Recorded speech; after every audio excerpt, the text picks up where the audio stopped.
케이스예요. 네. 우연히 피아노를 쳐야 되는 좋은 자리가 하나 나서 신앙생활을 안 했는데 목사님의 콜링으로 인해 제가 군생활 내내 피아노를 치면서 그렇게 교회 생활을 시작을 하게 됐거든요. 처음에는 그냥 훈련도 빠지고 정말 맛있는 것도 주고 하니까 너무 행복하게 그냥 아무 생각 없이 신앙생활을 했는데 그곳에서 이제 군종병들, 그러니까 사회에서 이렇게 뭐 신학을 전공했던 그런 학생들이 군대에 가면 군종병 같은 그런 걸 하거든요. 그 친구들과 함께 어울리고 목사님을 늘 곁에서 보면서 저는 믿지 않았던 사람인데 되게 궁금한 게 많았었어요. 어떻게 똑같은 사람인데 쟤네는 뭐가 좀 다르다. 그때 뭐가 가장 달랐었냐면 계급 사회인데도 불구하고 계급을 따지지 않았던, 저보다 위에 사수인데 항상 먼저 청소하고 먹을 거 있으면 항상 나누고 뭐 그런 모습들이 되게 저에게 좀 충격적이었었고요. 그리고 그 안에서 교회가 이제 점점 부흥해가는 모습들도 옆에서 봤는데 정말로 힘들어하던 친구가 같이 기도해주는 사람들 덕분에 변화가 되고 그 친구가 또 다른 그 누군가를 위해서 기도하면서 그 교회가 뭐랄까 따뜻함으로 너무 힘이 느껴지는 거예요. 그래서 신앙생활이라는 거에 대해서 너무 신기했었고 너무 궁금했었는데 제가 1년쯤 됐을 때 소위 말해서 회심이라고 해야 되나? 신앙생활을 본격적으로 하기 시작했거든요. 그 결정적인 사건이 지금도 이제 저의 삶의 가장 주축이 되어 있는데 저하고 1년 동안 매일같이 싸우던 군대 동기가 하나 있었어요.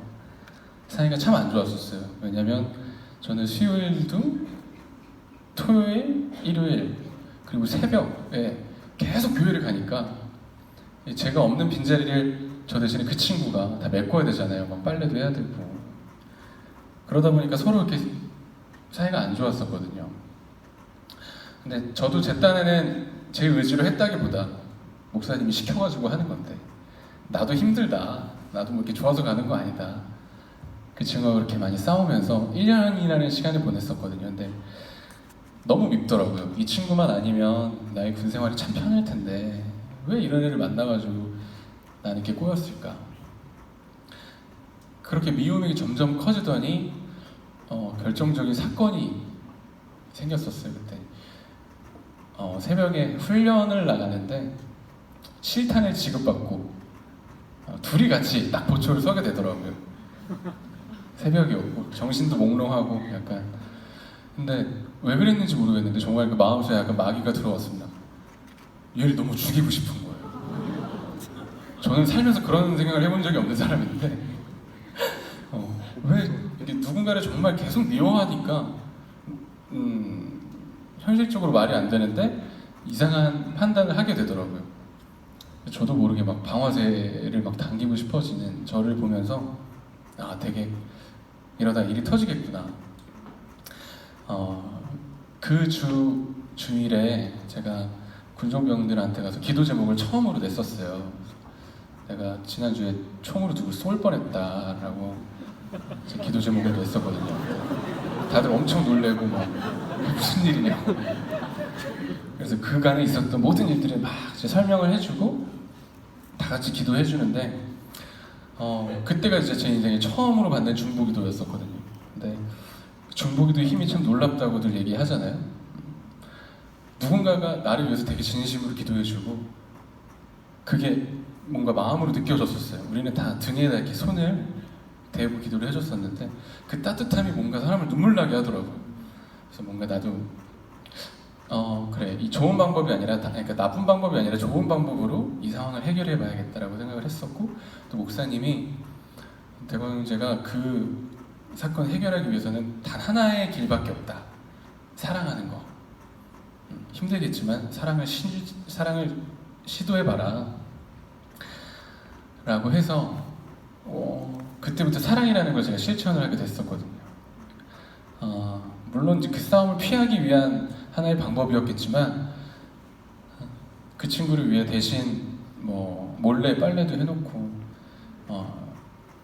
뭐랄까 뭐 새벽에 일어나서 뭐 비가 오면 테니스 코트장을 이렇게 덮어야 되는데 그것도 넌 쉬어라 내가 갔다 올게 그런 식으로 뭔가 행동을 할 수 있는 일들을 통해서 먼저 하나 둘씩 실천을 하기 시작했어요. 근데 그런데도 이제 뭔가 관계가 좋아지진 않았고 한 3주가 지났을 무렵 결정적인 사건이 하나 있었는데 둘 중에 한 명이 갈 수 있는 휴가증이 하나 나왔거든요. 옛날 같았으면 그걸 놓고 한 며칠을 싸웠을 텐데 1초도 망설이지 않고 너가 가라. 근데 정말로 그 사건이 이제 그 모든 관계를 좋게 만들어주는 시작이 되더라고요. 그 친구가 휴가를 갔다 오더니 저에게 빵을 하나 선물해줬는데 크림빵, 지금도 기억나는 그 보름달 그 크림빵 그걸 제가 받고 좀 찡하더라고요. 1년 동안 절대 풀릴 수 없을 것만 같았던 그 관계가 3주 만에 이렇게까지 좋아질 수가 있구나. 그래서 결국 그 친구가 교회를 다시 나오게 되고 전역할 때까지 싸우질 않았었거든요. 근데 제가 이 얘기를 왜 해드리냐면 제가 지금까지 신앙생활을 하면서 가장 많이 궁금해했었던 것과 가장 많이 어려워했던 게 사랑이거든요. 과연 내 안에 사랑이 있는가? 나는 진심으로 힘들어하고 있는 저 옆에 형제들을 마음을 품을 수 있는 사랑이 나에게 과연 있을까?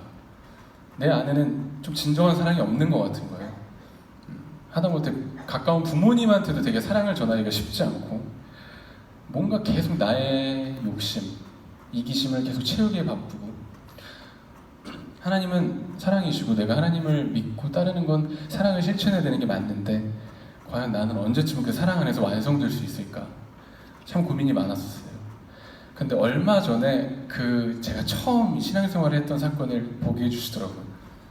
너가 어떻게 나를 인정하게 됐고 어떻게 나를 믿게 됐니? 라고 하신 하나님의 물음에 저는 내 안에 사랑은 없었지만 사랑을 실천함으로 인해서 하나님의 역사하심을 봤거든요. 그래서 요즘에는 그런 생각이 들어요. 내 안에 사랑이 넘쳐나서 사랑을 주는 게 아니라 사랑이 없음을 인정하고 사랑을 주려고 노력하다 보면 그 안에 하나님이 주시는 사랑으로 채워지지 않을까. 옛날과는 좀 다른 방법으로 요즘에 살려고 노력하다 보니까 참 많은 것들이 좋아지더라고요. 친구들과의 관계도 그렇고 주변 사람들과의 관계들 그리고 좋은 생각들을 많이 하게 되고 뭔가 나를 위한 것들을 항상 우선으로 생각했었는데 그걸 많이 내려놓을 수 있게 되니까 삶이 굉장히 풍요로워지고 따뜻해지는 걸 요즘에 느끼고 있습니다. 너무 재미없죠?